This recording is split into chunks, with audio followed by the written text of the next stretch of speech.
오늘 본문은 계속해서 하나님의 말씀에 순종하지 않은 이스라엘 백성들에게 주어지는 결과가 무엇인지를 보여주고 있습니다. 하나님 말씀에 불순종한 이스라엘이 맞이한 결과가 무엇입니까? 바로 하나님께서 약속하신 땅인 가나안에 들어가지 못하는 것입니다. 그러나 이것은 모두에게 적용되어지는 것은 아닙니다. 하나님이 정한 사람들만 그 땅에 들어가지 못합니다. 35절에 하나님은 이 악한 세대 사람들 중에서 약속의 땅을 볼 자가 하나도 없을 것이다 라고 말씀하십니다. 여기서 말하는 악한 세대는 누구를 가리켜 한 말씀입니까? 출애굽 1세대 중 20세 이상으로 하나님을 원망한 자들을 가리키고 있습니다. 이들은 하나님의 약속의 땅에 들어가지 못하게 됩니다. 이것은 하나님의 말씀에 순종하지 않고 끊임없이 불평과 원망을 한 이스라엘 백성들의 최후이기도 합니다. 그럼에도 하나님의 택하심을 받은 자들이 있습니다. 바로 갈렙과 여호수아입니다. 이들 역시 출애굽 1세대이지만 하나님은 특별히 이 두 사람을 하나님께서 약속하신 가나안 땅에 들어가게 해주셨습니다. 어떻게 이 두 사람만 가나안에 들어갈 수 있게 된 것입니까? 갈렙과 여호수아는 하나님의 약속의 말씀을 믿고 의지하며 나아갔기 때문에 그 땅에 들어갈 수 있게 되었습니다. 사실 갈렙과 여호수아도 12정탐꾼에 속해 가나안을 정탐하고 왔습니다. 그런데 이 두 사람만 나머지 10사람과 다른 보고를 합니다. 민수기 14장 6절에서 9절에 이들의 보고가 기록되어져 있습니다. 자기들의 옷을 찢고 우리가 두루 다니며 정탐한 땅은 심히 아름다운 땅이라.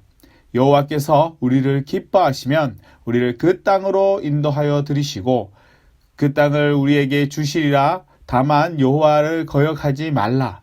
또 그 땅 백성을 두려워하지 말라. 그들은 우리의 먹이라. 그들의 보호자는 그들에게서 떠났고 여호와는 우리와 함께 하시느니라. 그들을 두려워하지 말라라고 보고했습니다.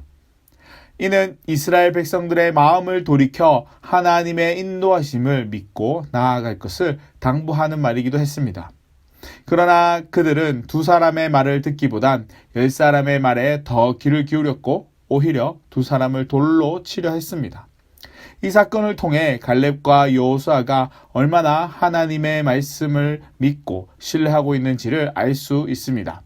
그랬기에 하나님의 말씀에 순종하여 약속의 땅을 정복하러 가자라고 이야기한 것입니다. 이런 갈렙과 여호수아의 믿음을 보고 하나님은 그 둘을 약속의 땅으로 인도해 주십니다. 이렇게 해서 갈렙과 여호수아 그리고 20세가 되지 않은 세대만이 가나안으로 들어가게 됩니다. 하나님은 하나님의 말씀이 아닌 정탐꾼의 말에 더 귀를 기울여 잘못된 선택을 한 것으로 비롯되었습니다. 때문에 우리는 하나님의 말씀에 온전히 순종하며 나아가는 삶을 살아갈 수 있어야 합니다. 하나님 우리에게 바라시는 것은 다른 어떤 것보다도 얼마나 하나님의 말씀을 믿고 순종하며 나아가느냐입니다.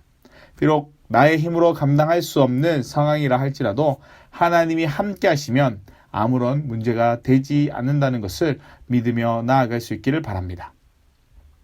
이제 하나님은 이스라엘 백성들의 방향을 바꾸어 광야로 인도하십니다.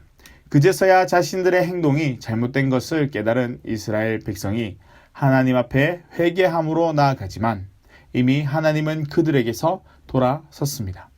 여기서 우리가 한 가지 살펴볼 수 있는 것은 이스라엘 백성들의 회개가 참된 회개가 아니라는 것입니다. 자신들의 잘못을 인정한다고 말하고 있지만 여전히 하나님 말씀에 순종하지 않음을 살펴볼 수 있습니다. 하나님은 분명 그들을 광야로 인도하시려 하는데 이스라엘 백성들은 오히려 하나님께서 우리에게 명령하신 대로 올라가 싸우겠다라고 이야기합니다. 이미 돌이킬 수 없는 상황이었음에도 그들은 하나님이 명령하신 일을 우리가 행한다는 명목하에 싸우기 위해 아모리 족속의 산지로 갑니다. 그런 이스라엘 백성들을 향해 하나님께서 이렇게 말씀하십니다. 42절에 그들에게 이르시기를 너희는 올라가지 말라 싸우지도 말라 내가 너희 중에 있지 아니하니 너희가 대적에게 패할까 하노라 라고 말씀하십니다. 이 역시 이스라엘에 대한 하나님의 배려였고 염려였습니다. 그런데 그들은 하나님의 말씀에 끝까지 순종하지 않는 모습을 보여줍니다.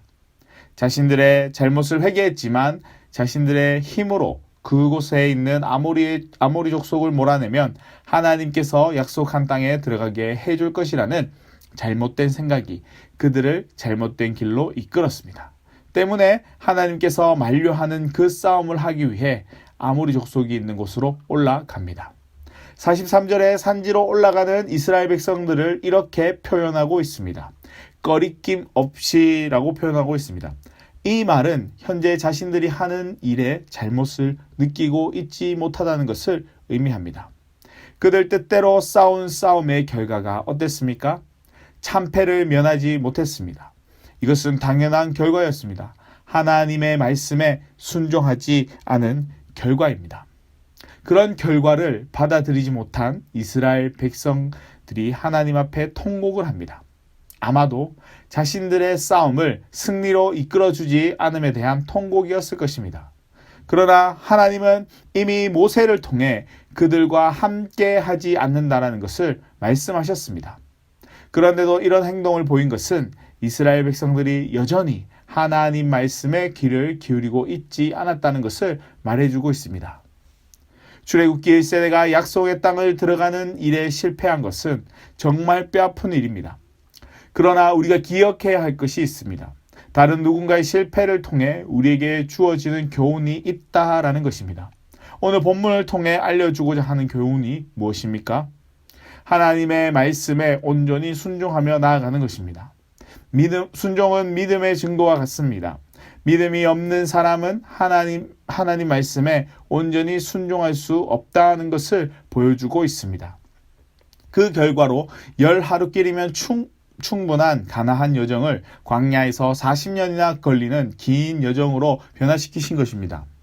어쩌면 불평과 원망에 가득 찬 이스라엘 백성들을 끝까지 데리고 가는 것이 아니라 그들을 통해 그 후손들이 하나님의 백성으로 새롭게 거듭날 수 있게 하기 위한 하나님의 뜻일지도 모릅니다.